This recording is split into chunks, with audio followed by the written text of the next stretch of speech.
Palampur branch, आपका स्वागत है यीशु मसीह के पवित्र नाम में। और मेरा बिलीव है कि आप हिमाचल में खुदावंद के कामों को जोरों शोरों से करेंगे यीशु मसीह के नाम में।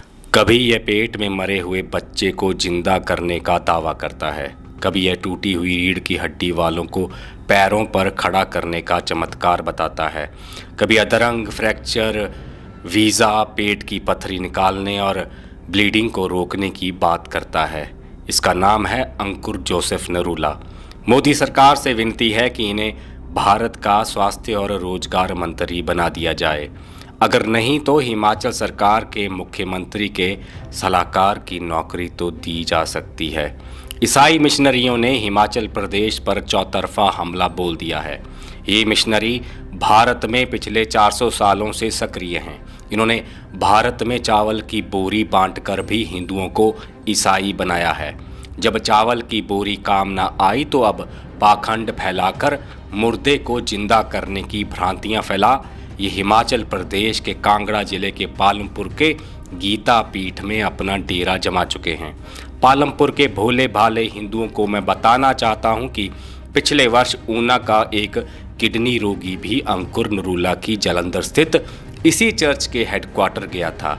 परिवार वालों को किसी ने बरगला कर वहां पहुंचा दिया।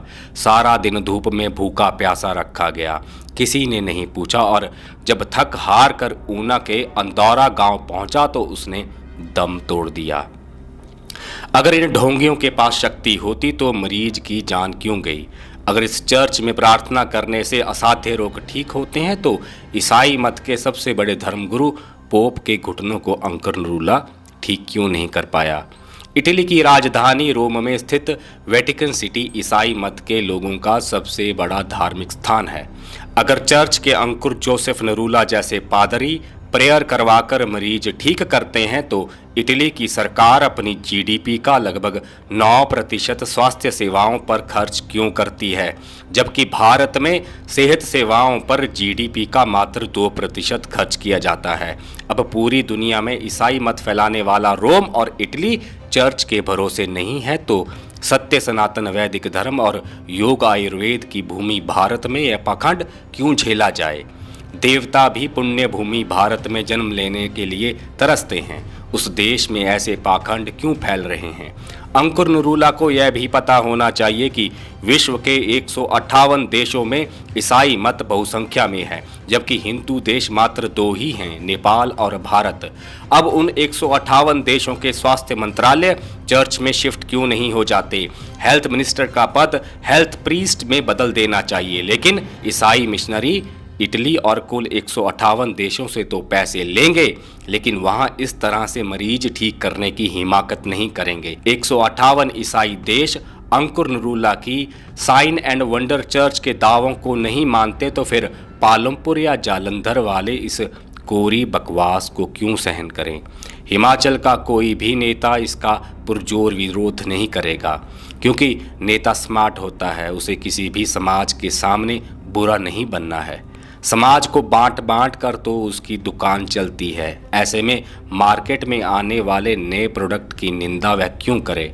जिस प्रकार से अंकुर नरूला ने पंजाब के लाखों लोगों को ईसाई बनाया है और पंजाब के नेता मूक दर्शक बने रहे, उसी प्रकार पालमपुर से लेकर शिमला, हरोली, मंडी, हमीरपुर, किन्नौर, बिलासपुर प्रत्येक जिले में चर्च का कारोबार स्थापित होगा। तब नेता लोग खुद जा जाकर नए चर्चों के फीते काटेंगे। उनके लिए कुर्सी आपके धर्म और हिमाचल की देव संस्कृति से कहीं ज़्यादा प्यारी है। यहीं से आपके नेता बसों में भर भर कर जालंधर चर्च की धार्मिक यात्राएं करवाएंगे। मैं पहले ही बता चुका हूं कि 158 देशों में इनसे एक मरीज ठीक नहीं हुआ और यहाँ मुर्दे भी जिंदा कर दिए। मैं तो भारत सरकार से यह भी मांग करता हूं कि संयुक्त राष्ट्र को चिट्ठी लिखें और अंकुर नरूला को स्वास्थ्य संगठन का डायरेक्टर जनरल बनाने की सिफारिश करें। सभी अस्पतालों को बंद करके चर्च में तब्दील कर दिया जाए। क्यों अरबों रुपए मेडिसिन और सर्जरी में बर्बाद करने हैं? पंजाब के जिस जिले में अंकुर नरूला का गढ़ है वहां एशिया के सबसे अधिक अस्पताल हैं। अगर इनकी प्रेयर में इतनी शक्ति होती तो ना तो 158 ईसाई देशों में कोई अस्पताल होता और ना पंजाब के जलंधर में, जहां से अंकुर नरूला अपनी सत्ता चलाता है। पंजाब और दक्षिणी भारत से हिमाचलियों को सीख लेनी चाहिए कि वहां ईसाइयों ने चर्च में पूजा पाठ शुरू कर दिया है। हमारी आरतियों की धुनों को कॉपी करके ईसाई मत की आरतियां तैयार कर ली गई हैं। ईसाई भगवानों को हिंदू देवी देवताओं जैसा दिखाया जाता है। मंदिरों के डिज़ाइन कॉपी करके गिरजाघर बना दिए गए हैं। भगवा से लेकर तमाम हिंदू परिधानों में वे शोभा यात्राएं निकाल गए।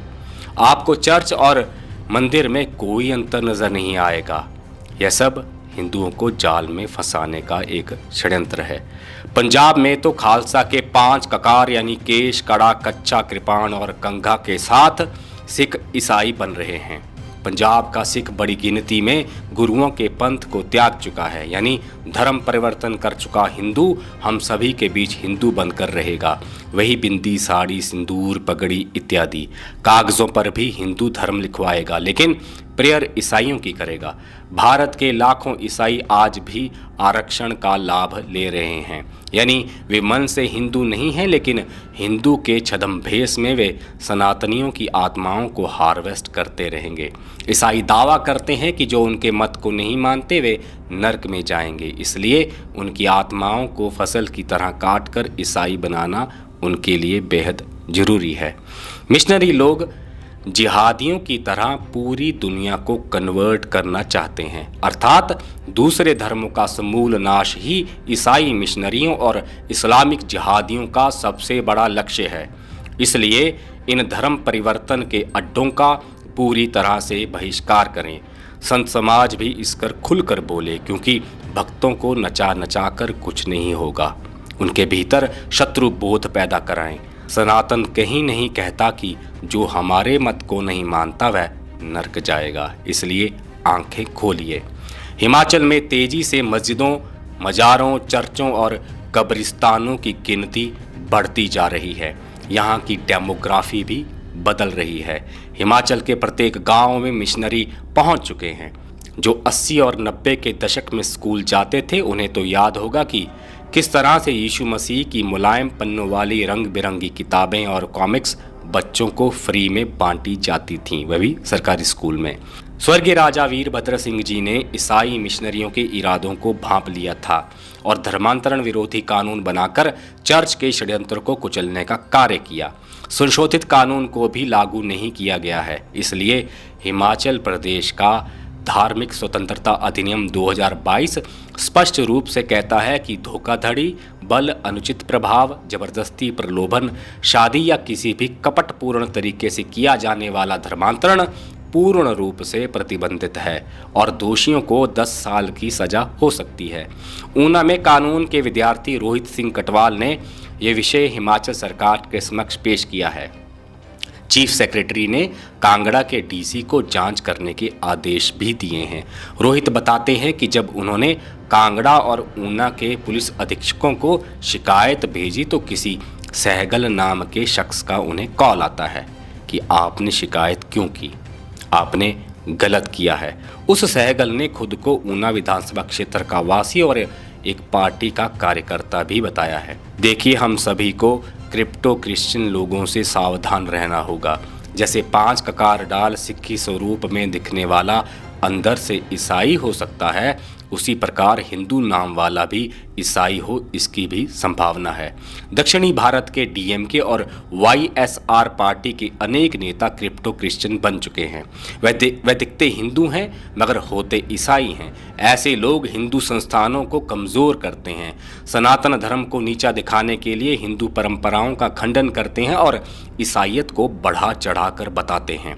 ऐसा वामपंथियों ने भी किया और जय भीम जय मीम वालों ने भी। इसलिए रोहित सिंह कटवाल को कॉल करने वाले सहगल जैसे लोगों का असली रूप समाज के सामने आना चाहिए। वह खुद को संतोषगढ़ का बताता है और अंकुर नरूला का फॉलोअर प्रतीत होता है।